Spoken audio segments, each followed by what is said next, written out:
Hello, white people.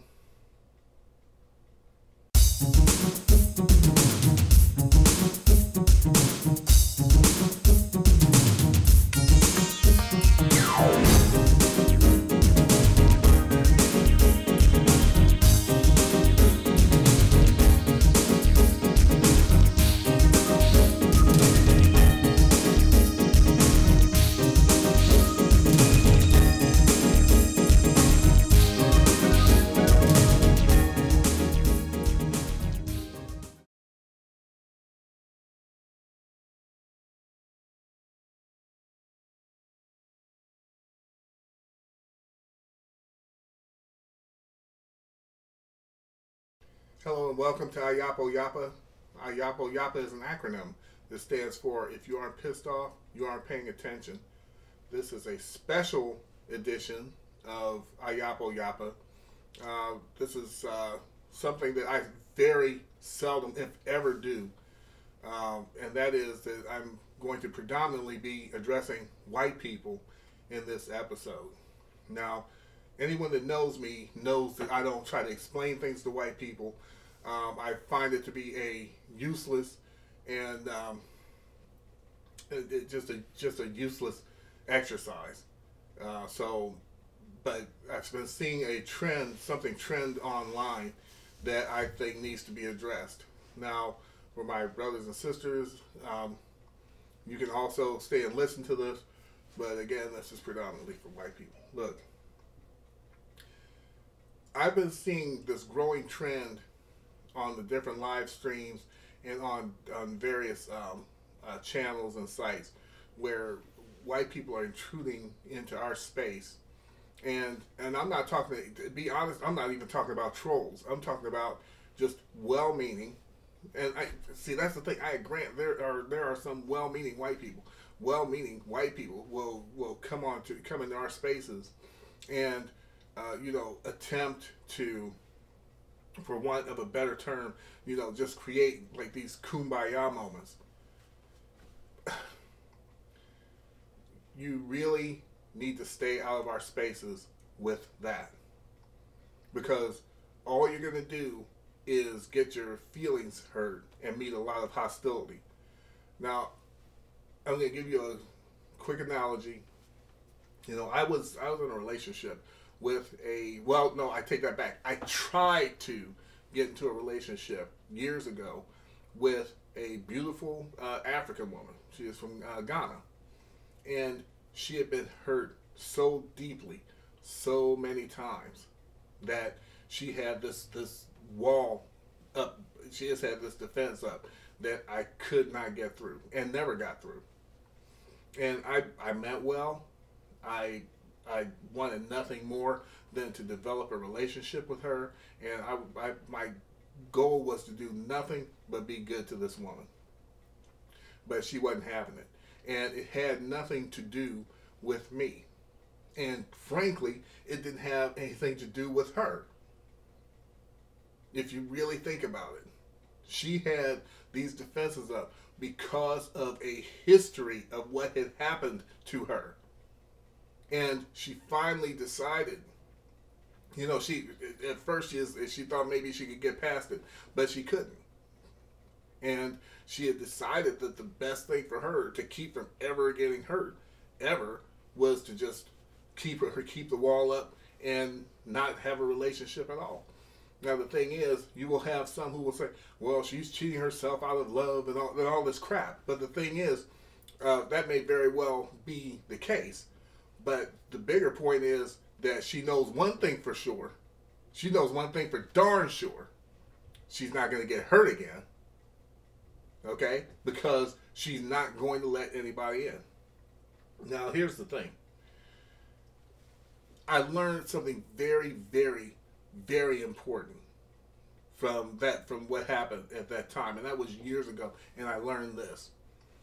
I spent a lot of time trying to talk to her, trying to let her know about my good intentions and all these different things, and I wasn't like the rest of them, all that stuff.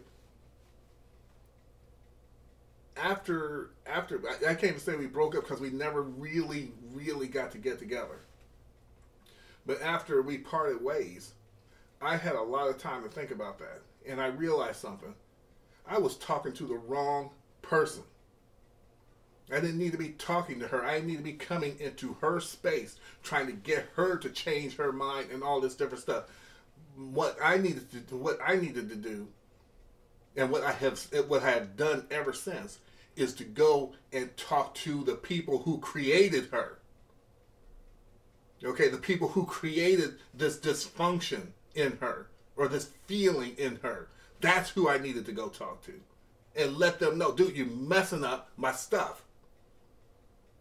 I can't get into good relationships because you clowns are running around out here, and I'm talking to men now. You clowns are running around out here hurting these women, and then by the time I get to them, right, I can't get through to them. It's not the women I need to be talking to. It's my counterparts, the men that I need to be talking to, or not the counterparts, but my peers that I need to be talking to. And trying to get through to them and say, you know, we need to change this dynamic. We need to change what we're doing. Because now I'm viewed in the same pot as you. And we need to step up and do what's right. And so this is what I say to you as a white person. Don't come into our spaces talking about how we need to join hands and we need to fight together and all this crap. What you need to do is go to your people. Go to your people and start telling them, you know, you're messing up my stuff. Because I see good black people over here who I would love to be able to be friends with and to shake hands with and break bread with. But they don't trust me because of you. They don't trust me because of this system. They don't trust me because of what you have created and what you have done to their people and refuse to tear down. And then you need to be a part of tearing that down. You know what will cause a kumbaya moment? What will cause a kumbaya moment is us seeing this system collapse. The system of white supremacy. If we saw that collapse, then there would be a kumbaya moment. But until we see that and nothing less, it'll never happen. It will not happen. Nor should it.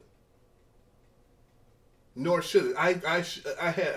I would have been wrong to talk to this woman who had been hurt so much and come down on her as if there's something so wrong with her when it was actually the men who had done this to her that was causing me my grief. Not her. And another thing that you have to understand, and I'm going to give you and my people a little reference point here. When you're coming and you're talking to our people about joining hands against the elitists who are trying to take us all down, you have to realize something. You are responsible for this system as it is. You're responsible for it. Not just because you're white. But because this system, this country was founded on white supremacy. That's just how it is. If you don't like it, that's too bad. This country was founded on white supremacy.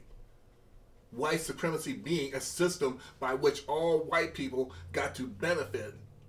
And black people especially, but people of other races also, always ended up with a boot on their neck.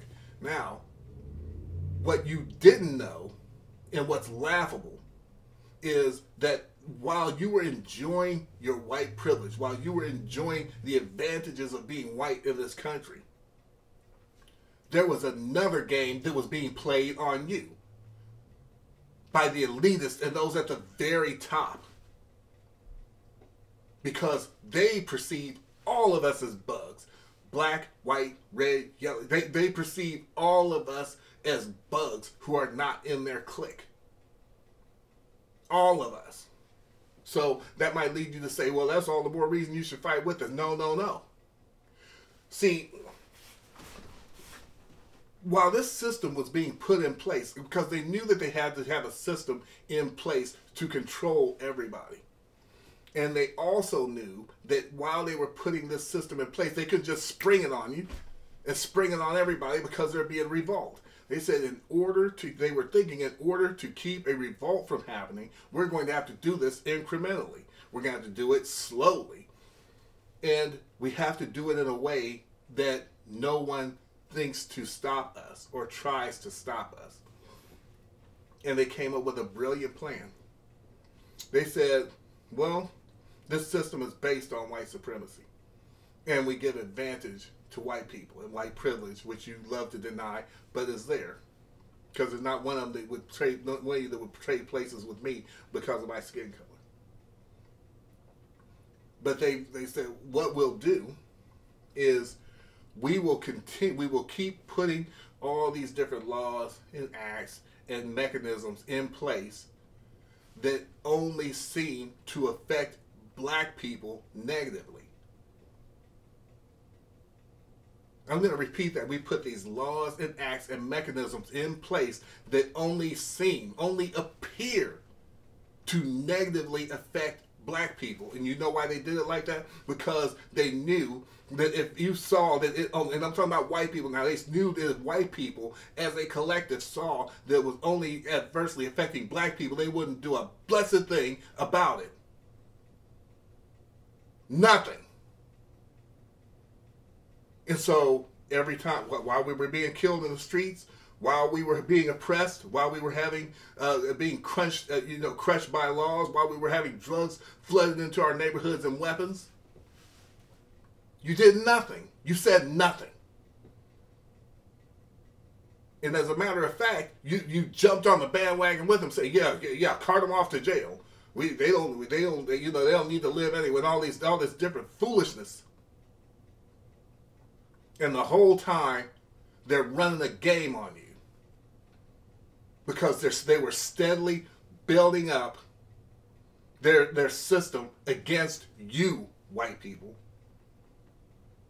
Against everybody. But they knew that as long as you saw that it was only hurting my people, you wouldn't do a damn thing to stop it. And you didn't. And now we have the mess that we have now.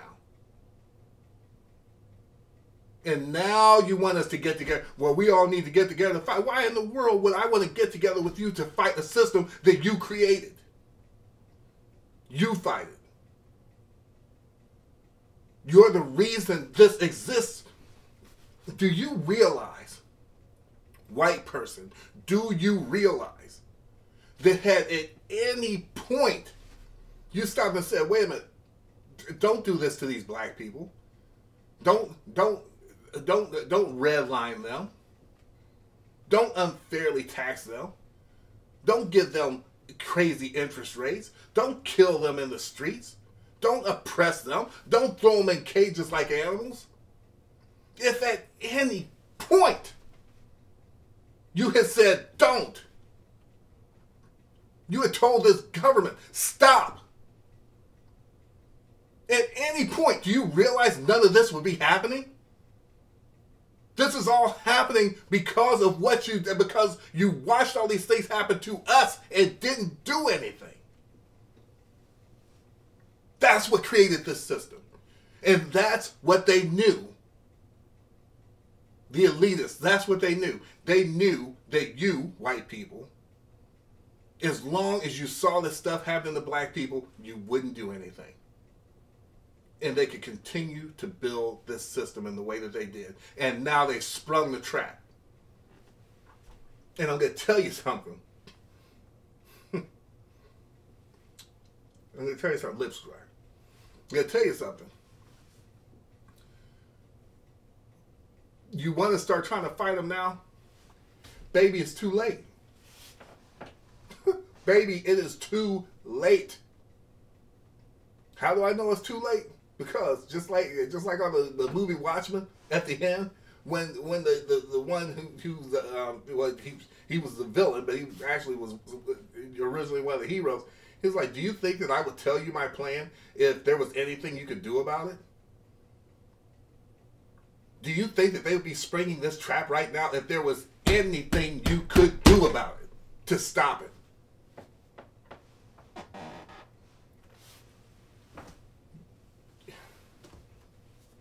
You did this. You did this, and they used you to create this system. They used you being on top of us to create this system. And it's just like the old saying goes. That when they took away the man down the street from me, when they took away the man down the street from me and I didn't say anything because it wasn't happening to me. And then they took the woman away that was 2 doors down and I didn't do anything because it wasn't happening to me. And then they came to get me. And the man and the woman that could have helped me are gone. We are gone. I think it bears repeating that if at any time you had intervened in this system to try to help my people because it was the right and moral thing to do, none of this would be happening. We wouldn't have this system that we have right now. The reason this system exists is because you would not do right by my people.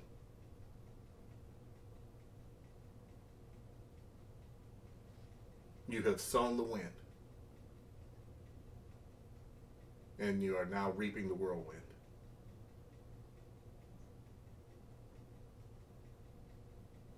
And that's about all I have to say.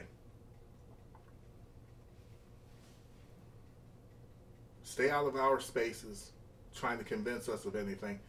Go to your people. Go to your people, convince them. Convince them to tear down this system. And then you may get this kumbaya moment that you're looking for. But I can tell you why you won't. It's because you're afraid of becoming a pariah among your own people and losing your privilege that you claim that you don't have.